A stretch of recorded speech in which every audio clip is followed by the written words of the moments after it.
Намаз оқу деген сөзді Құдай айтады, оқысаң жамандықтар артта қалады, намаз оқып Құдайдың құлы болғын, намаз оқып момын деген атқа қонғын. Тілегіңіз қабыл болады намаз менен, жүрегіңіз нұрға толады намаз менен, жұртыңыздың келешегі намаз менен, жеріңіздің берекесі намаз менен. Ассалаумағалейкум, урматтуу мекендештер. 7-ші каналда Алымдар айтсын теледолбоору эфирде. Сіздердің кызматыңыздарда Темірлан Ахматов.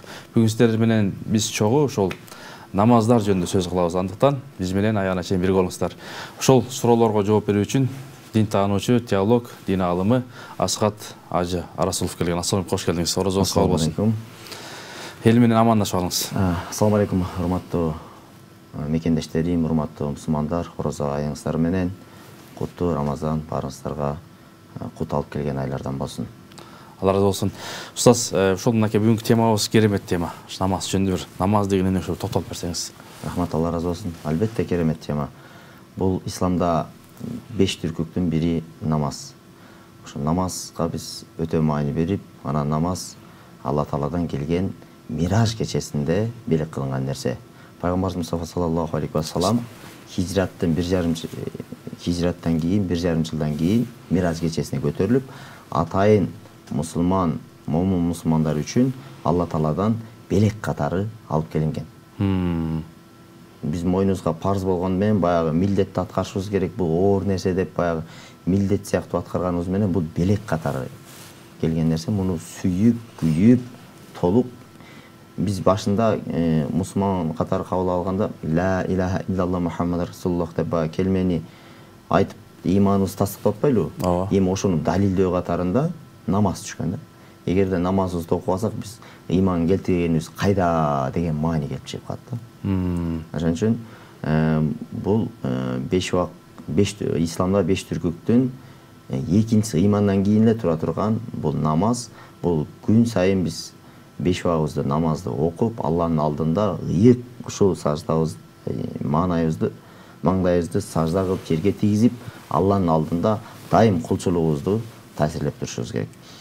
Өзү пайгамбар саллаллаху алейхи ва саллам дагы бул намаз тууралуу өтө көп хадистерди айткан, өтө көп буйруктарды айткан. Куран аяттарында дагы эсепке алынгыс бир канча жерде аяттар түшкөн. Эгерде биз келмени айтып, ашхаду ла илаха иллаллах ва ашхаду Мухаммад расулуллах деп Алла Тааланын алдында күбөлүк берип, сен жалгызсың, сен бирсиң деп тастагандан кийин намазыбызды окубасак, бул момундук, мусулмандык касиеттен алыс калып калабыз. Биз баягы биздин мазхабта, Абу Ханифа мазхабында келме келтирип, бирок кайсыдыр бир жалкоолуктардан улам намазыбызды окубай турган болсок, анда биз күнөөкөр мусулман катары эсептелип атпайлыбы? А бирок ушуну айтыш менен биз бир аз дагы жалкоолукка түртүлөбүз да. А башка мазхабтарда эгерде сен ыйманды келтирип, намазыңды окубай турган болсоң, анда сен мусулман болбой каласың деп айтылат. Аларда. Себеби аларда ыйман менен амал экөө бир келет. А биздин мазхабта ыйман, амал экөө ажырап калган да. Ошон үчүн биздин мазхабта бир аз жумшагыраак, жалкоолукка түртө турган болгон менен берки мазхабтан дагы таасир алып, демек биз намазыбызга өтө маани беришибиз керек да. Бизде коомчулукта ушул тарап кеткен. Сен капырсың деп тамашалап койсоң, жок деп жанын неметет. Жок, мен мусулманмын депчи. А бирок намазын окубайт, аракты ичет, зынаны кылат, сөгүнөт, мушташат, таразадан алдап коет, алдап солда кылат, ар кандай бир кул хакысын, бирөөнүн акысын жеп коет. Буну нерсени толук кыла беребиз да. Ошо бул бизге көнүмүш болуп, адат болуп калган да. Мындан арылышыбыз керек, урматтуу туугандар. Эгерде сиз намазыңызды окуп алсаңыз, Алланын алдында кепилдик жок. Алла Таала Куранда айтат: "Силерге мен бейишти кепил кылдым намаз менен." Эгер намазды окубай турган болсоңор, силерге эч кандай мен кепилдигим жок дейт бейишти. Демек, намаздан суралат экенбиз да? Албетте, бул 5 убакыт намаз бул биз ойной турган, биз кааласак окуп, кааласак окулбай турган нерсе эмес. Маун сүрөсүнүн 4-5 аятында "Фавайлул лил мусаллин аллазина хум ан салатихим сахун" деп айтылат. Эй мусулмандар, намазды окуп, өзүнүн намазын унуткан адамдарга фавай болсун, тозок болсун деп атат Куранда. Куранда намазын таштагандар деп которсок болот, намаздын унуткандар десек которсок болот. Кыскасы, намазды таштап калтырып койгондорго тозок болсун деп Куранда ачыктан ачык айтып атат. Же болбосо пайгамбар саллаллаху алейхи вассалам дагы бир куттуу хадистердин биринде кимде ким бир эле жолу намазын таштай турган болсо, анда өзүнүн үй бүлөсүн, атасын, апасын, бала чакасын кошуп мал мүлкүн жоготкон менен барабар деген да. А биз бул хадисти укканыбыз менен мындай тоготпогон сыяктуу сезишибиз мүмкүн. А балким биз азыр экөөбүз эфирде отурабыз. Үйгө барсак эле бизди рекеттер келип, үйүбүздү өрттөп кеткен болсо, бала чакабызды ата энебиз менен кошо урдап кеткен болсо, биз кандай абалда калышыбыз мүмкүн да? Биз ал жерде балким жинди болуп калышыбыз мүмкүн. Балким дендар болуп калышыбыз мүмкүн, ар кандай да. Ошол сыңары сезишибиз керек да, эгер бир эле жолу намазыбызды окубасак. Бизде мына шам келди, шам жүр, бисмилла, намазга баралы десең, ошол жерде бир сутка чукулап, 50 же 100 мусулман отурса, кыргыз жеринде, бир 4-5 эле барат. Калгандары телефон менен алек, калгандары башка нерсе менен алек.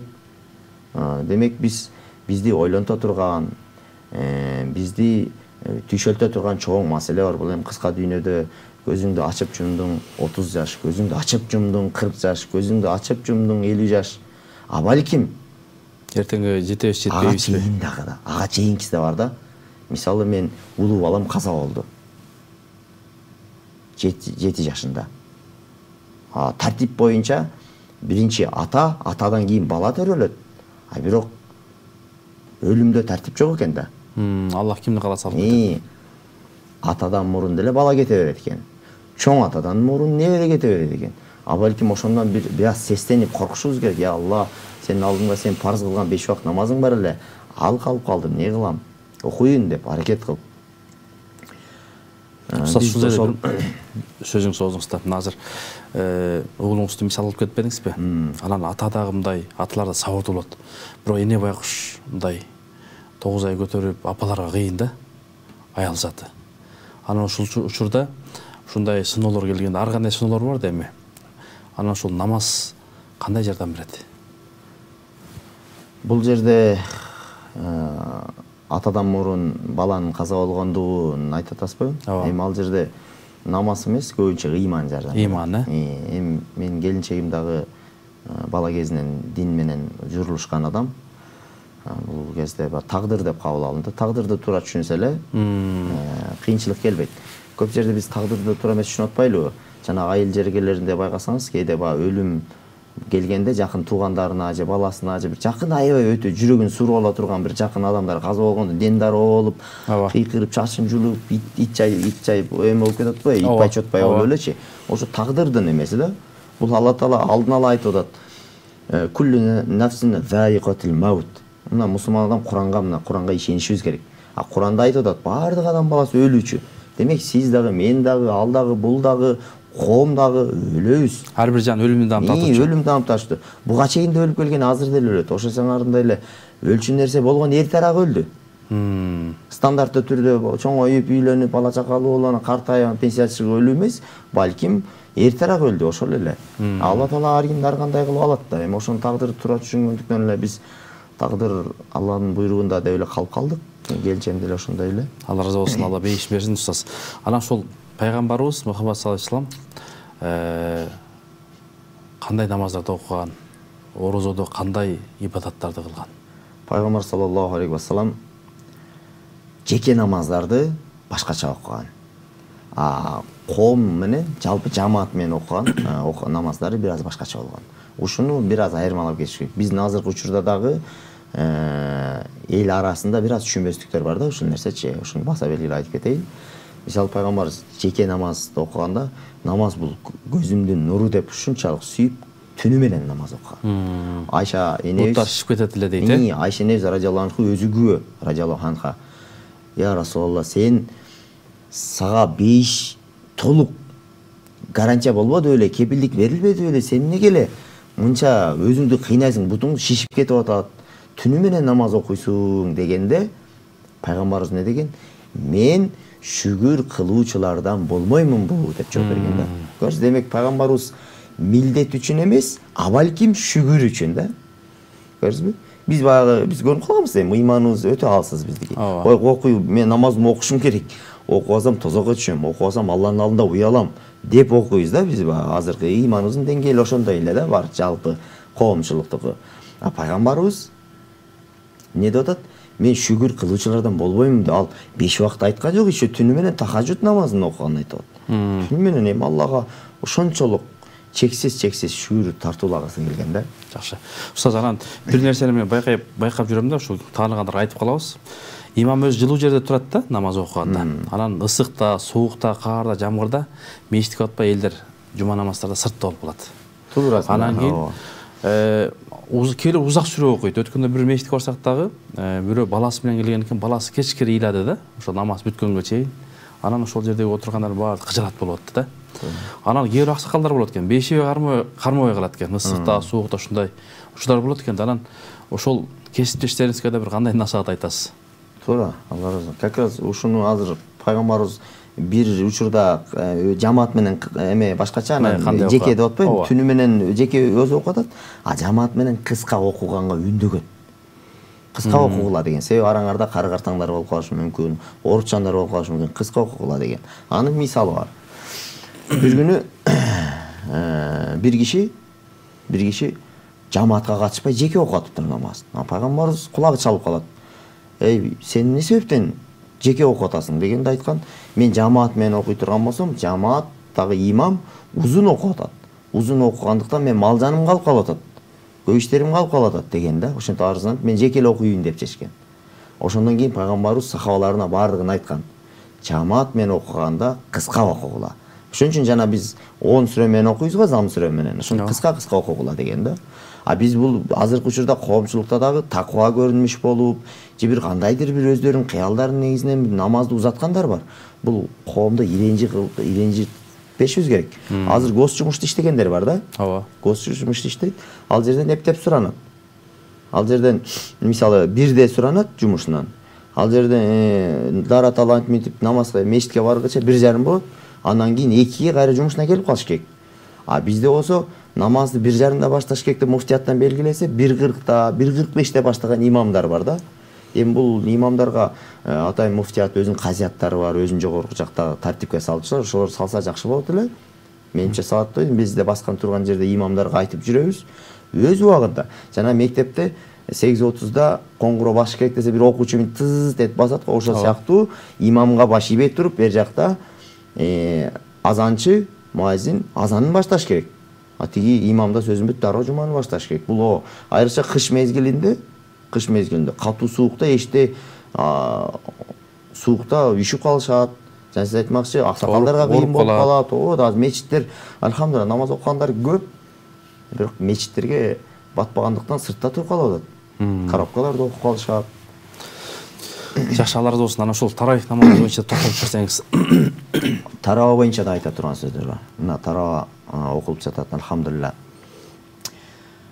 Бир канча коомдун ичинде бөлүк бар да.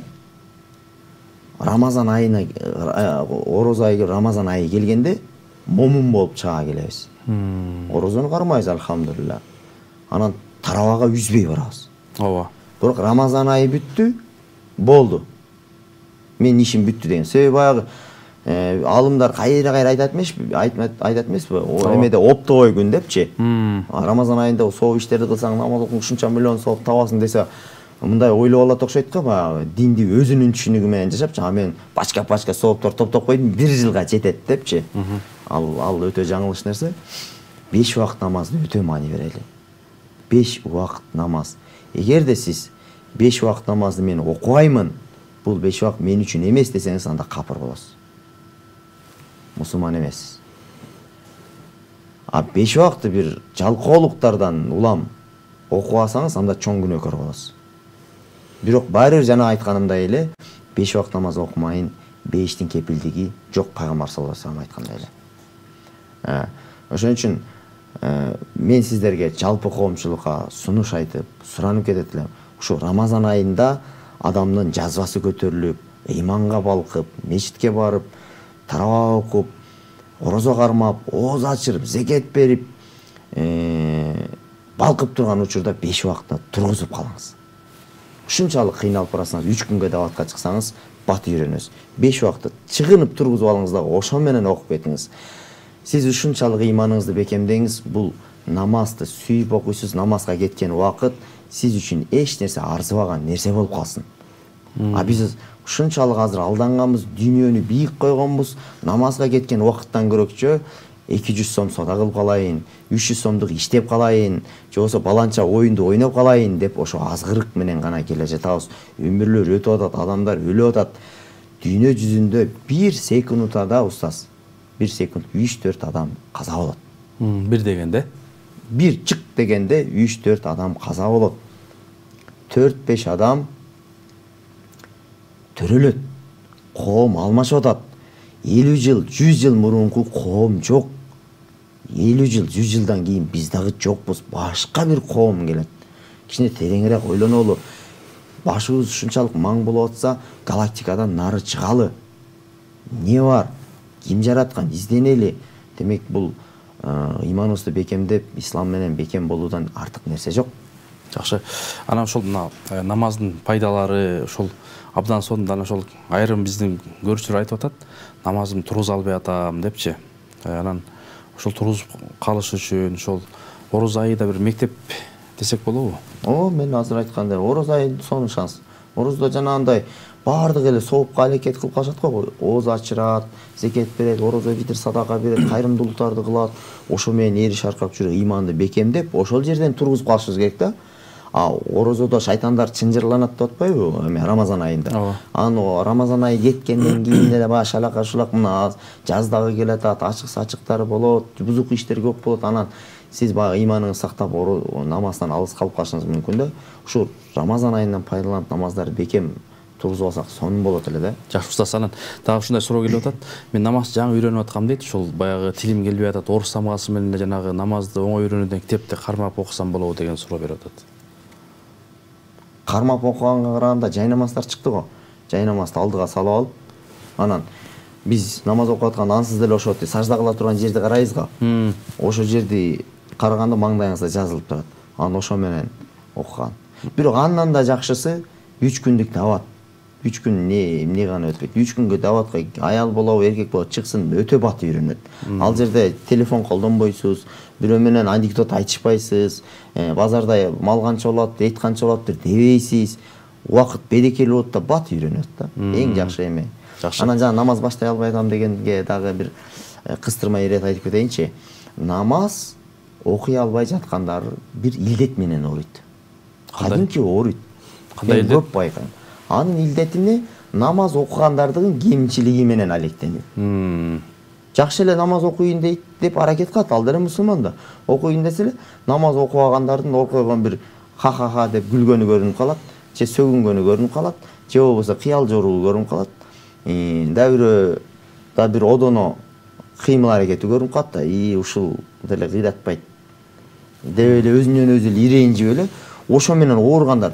Көчөдө көрсө, басса, турса, только намаз окугандарды карап, баам салып, ошонун кемчиликтерин анан жаттап алат да, анан бирөө келе намаз окуңуз, сиз момунсуз, келиңиз, ыйманга келиңиз десе эле сразу эле беттен деп эле алат дагы. Тиги баланчаны көрдүм, Ахматты көрдүм, Мехметти көрдүм, же Таштанды көрдүм. Ал намаз окуп сигарет чегип атат го. Жолсо баягы тиги менен урушуп аттыр деп эле ошону эле баса калып эле ушулар бул кыйраткан намаз окугандар деп эле мисал берип эле убактысын өткөрүп 30га чыгып, 40га чыгып, 50ге чыгып эле жүргөн адамдарды чекеден көрөбүз. Андай кылбаңыз, мусулман бир тууганым. Эгерде сиз намаз окубай жаткан адам, сиз намаз окусаңыз, сиз деле толук кандуу үлгү боло албайсыз. Туура айтамбы, ажеке? Туура. Эч ким идеалдуу адам жок. Эгерде биз идеалдуу боло турган болсок, анда адам болбой калат элек. Инсан, насия, унутчак деп атат. Ооба, барыбыз, унутчак болгондуктан күнөө кетиресиң. Даже керек болсо пайгамбарыбыз кемчилик кетирген, пайгамбарыбыз күнөө кетирген. Эгер пайгамбарыбыз күнөө кетирбеген, анда биз пайгамбарды кудай кылып алмакпыз да. Ой, бул кемчиликсиз, бул периште турбай деп башка тиги пайгамбарларды кудай кылып алгандар бар го. Ооба. Ошондой болупчу. Жакшы. Устаз, анан бул өзү негизи орозо айы керемет ай. Анан көп ошо айда намаз үйрөнгөндөр бар. Анан ошол баягы үйүндө ооруп жаткандар бар да, үйүндө, ооруканада. Анан ошол сурашып атат. отуруп жатып окусам болобу, ошонун жол-жолун айтып берсеңиз деп. Пайгамбарыбыз Мустафа саллаллаху алейхи вассалам бул тууралуу айткан: намазды эч качан таштабагыла деген. Таштаганга мүмкүнчүлүк жок деген. Эгерде ооруп өйдө туруп окуй албасаңар, отуруп окугула деген. Отуруп окуй албасаңар, жатып окугула. Жатып дагы окуй албасаңар, жатып мынтип окуйт да, башты ишарат кылып. Балким чоң жарат алдыңыз, башыңызды кыймылдата алат.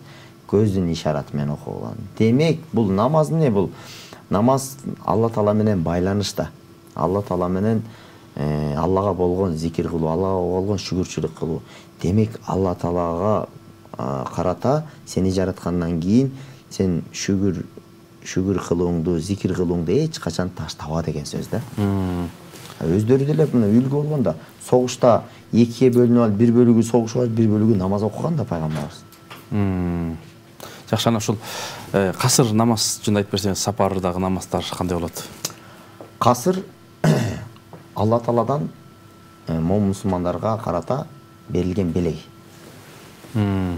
Кимде ким сапарга чыгып мусафир боло турган болсо, ошо 4 рекеттүү парыз намаздарды 2 рекет кылып кыскартып окугула деген. Кыскартып окугула. Эми 2 рекет болсо дагы Алла Тааланын пенделерине карата берилген белеги. Ал азыр биздин муфтияттан фатва чыкты. Мурда 90 болчу, азыр 125 деп чыгарышты. 125. 125 километр. Сиз жашаган жерден 125 километр алыстыкка сапарга чыккандан кийин сиз мусафир болосуз. Жакшы. Устаз, убактыбыз бир 4 мүнөттөн ашыгыраак убакыт калыптыр. Анан даярданып келген бир эки эмеңиз бар экен. Буларды балки айтып, анан аягына бир жакшы жыйынтыктап дуа кылып берсеңиз. Кагазыңызда айтчу жокпу? Кагазыдагыларды бир сер айтым болгону, бизде кичине суроо беришти эле. Ошо жооп берип суроо беретін түшүнбөгөн сурооттор бар. Намаздагы нажасат. Ушул тууралуу түшүнбөгөн эмелерге айтып коесузбу деп аманат катары айткандар бар. Кызык адамдар бар, илимсиздиктен келип чыгат. Мен бир канча жыл мурунку таанышым жаңы намаз үйрөнүп атып, бир күнү карасам, мечитке шымын көтөрүп алып кетип атыптыр. Анан кызыгып көрүп сурап калдым: "Эй баланча, эмне болду, тынччылыкпы? Шымды көтөрүп алыпсыз?" Десем, таксырым дейт, "Жолдо дейт, ылай дейт. Ылай, ар кандай нажасаттар бар дейт. Мен мечитке баргыча шымым булганып калат. Анан барганда шымын чечип, же үстүнө кийип, берки шымын чечип, анан таза шымын кийип намаз окуй" деген. Бул этияттык маселеси жакшы. Бирок биз шарий өкүмдөр менен жашайбыз, шарият менен жашайбыз да бизчи. Анчалык оор эмес биздин ислам динибиз. Ал ошол таксырым айтат элем, ошого окшогондорго айтат элем, ал бараткандагы нажасаттын жеңили болуп эсептелет. Көчөдөгү уйдун тезеги, койдун тезеги, бул жеңил нажасаттар. Бул сиз кийген шымыңыздын 4төн 1 ошончолук көп болсо гана ошол бейнамаз болот. Кичинекей анча-мынча тийген нерселери нажасат болуп эсептелбейт. Же болбосо кичинекей жериңизге бир жаш баланын зарасы тийип калды, мынча жериңизге. Ал деле сиздин намазыңыз бейнамаз кылбайт. Толук нажасат алакандын көлөмүндө ушундай. Ушундай көлөмдө же болбосо 3 грамм өлчөмүндө болуш керек. Ушуну айта кетким нерсе келет да. Кээде баягы алымдардан же илимдүүлөрдөн сурабай туруп эле өз түшүнүгү менен жашап өзүн зулум кылгандар бар да. Ошол тууралуу айтып койсом, ушунча көлөмдөн көп болсо анан сиз бейнамаз болосуз. Албетте мүмкүнчүлүк болсо жууп тазалап койгон дароо жакшы, бирок баягы кыжаат болуп, кээде кайра окуп же болбосо кыжаат болуштун кереги жок. Алар да болсун. Анан дагы бир суроо беришти эле, 4 рекеттүү намазда 4 рекет. Адашып кетмен 2 рекеттүү эле намаз деген сыяктуу, же бир кандайдыр адашып эки жака салам берип алса эмне болот деп. Эмне болот?